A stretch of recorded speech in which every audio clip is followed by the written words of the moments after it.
Slumdog millionaire ২০০৯ সালের একটি অসাধারণ সিনেমা যা বিশ্বজুড়ে পুরস্কৃত হয়েছিল এবং দর্শকদের মন জয় করেছিল। সিনেমার গল্পটি জামাল মালিক নামের মুম্বাইয়ের বস্তিতে বেড়ে ওঠা এক সাধারণ ছেলেকে নিয়ে।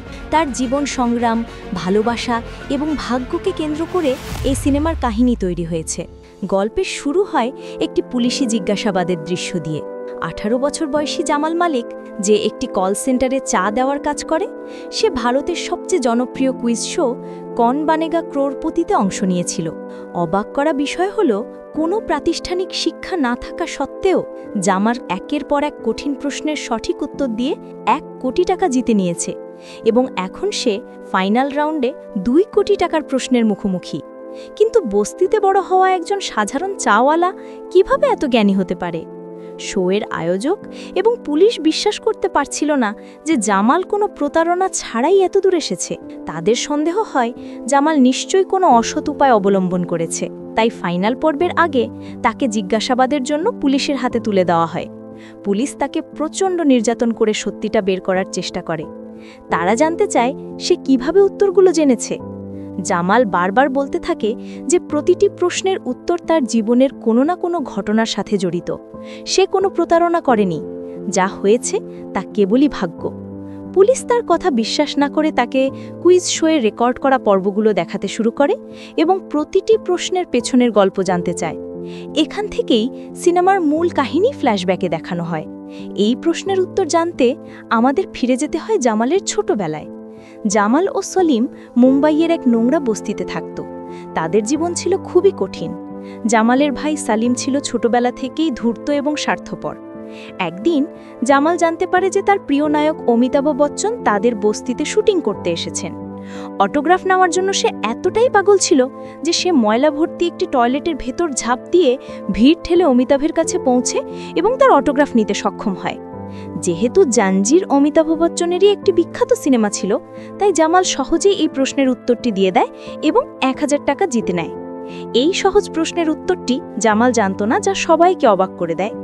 সে অডিয়েন্স পোল লাইফলাইন ব্যবহার করে এবং দর্শকদের সাহায্যে সঠিক উত্তর দিয়ে পরের রাউন্ডে যায়। এই প্রশ্নের উত্তরটি জামালের জীবনের এক ভয়ঙ্কর দিনের স্মৃতি বহন করে। ছোটবেলায় মুম্বাইয়ে হিন্দু মুসলিম দাঙ্গার সময় জামাল ও সালিম তাদের মাকে হারায়। দাঙ্গাবাজদের হাত থেকে বাঁচতে পালানোর সময় তারা এক জায়গায় একটি ছোট ছেলেকে রামের বেশে দেখতে পায়, যার হাতে তীর ধনুক ছিল। সেই স্মৃতি থেকেই জামাল এই প্রশ্নের সঠিক উত্তরটি দিয়ে দেয়। সেই দাঙ্গার সময় তাদের সাথে লতিকা নামের একটি অনাথ মেয়ের দেখা হয় এবং ৩ জন একসাথে থাকতে শুরু করে। মা বাবা হারানোর পর জামাল, সলিম ও লতিকা আবর্জনার স্তূপে আশ্রয় নেয়। একদিন মামার নামের এক লোক তাদের ভালো খাবার আর আশ্রয়ের লোভ দেখিয়ে নিজের আস্তানায় নিয়ে যায়। মামান আসলে একটি অপরাধী চক্রের নেতা ছিল, যে ছোট ছোট অনাথ শিশুদের ধরে এনে তাদের শারীরিকভাবে পঙ্গু করে ভিক্ষা করাত। সেই আস্তানায় মামান প্রায়ই বাচ্চাদের এই গানটি গাইতে বাধ্য করত। সেখান থেকেই জামাল জানতে পারে যে গানটির রচয়িতা হলেন সুরদাস। একদিন সালিম জানতে পারে যে মামান জামালকে অন্ধ করে দেওয়ার পরিকল্পনা করছে। নিজের ভাইকে বাঁচাতে সালিম মামানের লোকদের উপর হামলা করে এবং জামাল ও লতিকাকে নিয়ে পালানোর চেষ্টা করে। তারা একটি চলন্ত ট্রেনে উঠতে পারলেও সালিম ইচ্ছাকৃতভাবে লতিকার হাত ছেড়ে দেয়, কারণ সে মনে করত লতিকা তাদের জন্য একটি বোঝা। অনেক বছর পর জামাল ও সালিম আগ্রার তাজমহলে পর্যটকদের কাজের গাইড হিসেবে কাজ করত এবং ছোটখাটো চুরি করে জীবন চালাত। একদিন একজন আমেরিকান পর্যটক জামালের কাজে খুশি হয়ে তাকে $100 একটি নোট দেয়। পরে মুম্বাইতে ফিরে এসে জামাল তার পুরনো এক বন্ধুর সাথে দেখা করে, যাকে মামান অন্ধ করে দিয়েছিল। সেই বন্ধুই তাকে ডলারের নোটটি দেখে বলে যে এতে বেঞ্জামিন ফ্র্যাঙ্কলিনের ছবি রয়েছে। এইভাবেই জামাল আরও একটি কঠিন প্রশ্নের উত্তর দিয়ে দেয়। জামাল তখনও লতিকাকে ভুলতে পারেনি। সে সালিমকে নিয়ে আবার মুম্বাইতে ফিরে আসে এবং লতিকার খোঁজ শুরু করে। অনেক খোঁজাখুঁজির পর তারা জানতে পারে যে লতিকাকে মামান ধরে নিয়ে গেছে এবং তাকে নাচের প্রশিক্ষণ দিচ্ছে। জামাল ও সলিম লতিকাকে উদ্ধার করতে গেলে মামান তাদের পথ আটকায়, কিন্তু ততদিনে সলিম অনেক সাহসী হয়ে গিয়েছিল। সে একটি রিভলভার বের করে মামানকে ভয় দেখায় এবং এক পর্যায়ে তাকে গুলি করে হত্যা করে। সেই ঘটনার সময়ই সালিম জামালকে রিভলভারের আবিষ্কারক স্যামুয়েল কোল্টের কথা বলেছিল। এই স্মৃতি থেকে জামাল এই প্রশ্নের উত্তরও দিয়ে দেয়। মামানকে হত্যা করার পর সলিম জাবেদ নামের আরেক বড় সন্ত্রাসীর দলে যোগ দেয়। সলিম ধীরে ধীরে একজন ভয়ঙ্কর অপরাধী হয়ে ওঠে এবং লতিকাকে নিজের সম্পত্তি বানিয়ে রাখে।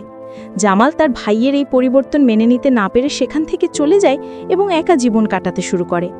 অনেক বছর পর জামাল একটি কল সেন্টারে কাজ করার সময় তার ভাই সলিমকে খুঁজে বের করে। সলিম তখন জাবেদের ডানহাত হয়ে গেছে এবং লতিকা জাবেদের রক্ষিতা হিসাবে বন্দি জীবন কাটাচ্ছে। জামাল লুকিয়ে লতিকার সাথে দেখা করে এবং তাকে প্রতিশ্রুতি দেয় যে সে তাকে উদ্ধার করবে।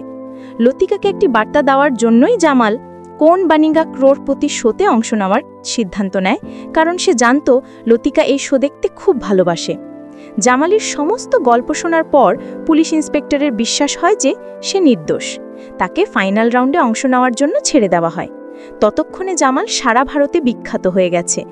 টিভিতে জামালকে দেখে লতিকা পালানোর সিদ্ধান্ত নেয়। সালিম তার ভুল বুঝতে পারে এবং ভাইকে সাহায্য করার জন্য লতিকাকে পালাতে সাহায্য করে। সে লতিকাকে নিজের ফোন এবং গাড়ির চাবি দিয়ে বলে, যাও, ও তোমার জন্য অপেক্ষা করছে। ফাইনাল রাউন্ডে জামালকে আলেকজান্ডার ডুমার লেখা দ্য 3 মাস্কেটিয়ার্স বইয়ের তৃতীয় মাস্কেটিয়ারের নাম জিজ্ঞাসা করা হয়। ছোটবেলায় স্কুলের শিক্ষক তাদের দুই ভাইকে মজা করে প্রথম 2 জন মাস্কেটিয়ারের নামে ডাকতেন, কিন্তু তৃতীয় জনের নাম তিনি কখনো বলেননি। জামাল এই প্রশ্নের উত্তর জানত না, তাই সে তার শেষ লাইফলাইন ফোনে ফ্রেন্ড ব্যবহার করে এবং তার ভাই সালিমকে ফোন দেয়। কিন্তু ফোনটি তখন লতিকার কাছে ছিল, কারণ সলিম তাকে ফোনটা দিয়ে দিয়েছিল। জামাল লতিকার কণ্ঠ শুনে আবেগপ্রবণ হয়ে পড়ে, কিন্তু লতিকাও উত্তরটি জানত না। ওদিকে জাবেদ লতিকার পালানোর কথা জানতে পারে সলিমকে মারতে আসে। সলিম জাবেদ ও তার লোকদের হাতে মারা যাওয়ার আগে নিজে জাবেদকে হত্যা করে। ভাইয়ের ভালোবাসার জন্য সে নিজের জীবন উৎসর্গ করে দেয়। হাতে আর কোনো উপায় না থাকায় জামাল অনুমানের উপর ভিত্তি করে উত্তর এ বেছে নেয়। ভাগ্যের জোরে সেই উত্তরটি সঠিক হয় এবং জামাল 2 কোটি টাকা জিতে যায়। সিনেমার শেষে দেখা যায় জামাল তার জয়ের পর সেই চিরচেনা রেল স্টেশনে লতিকার জন্য অপেক্ষা করছে। লতিকা সেখানে আসে এবং বহু বছর পর তাদের 2 জনের মিলন হয়। তাদের দীর্ঘ এবং কঠিন যাত্রার অবশেষে একটি সুন্দর সমাপ্তি ঘটে।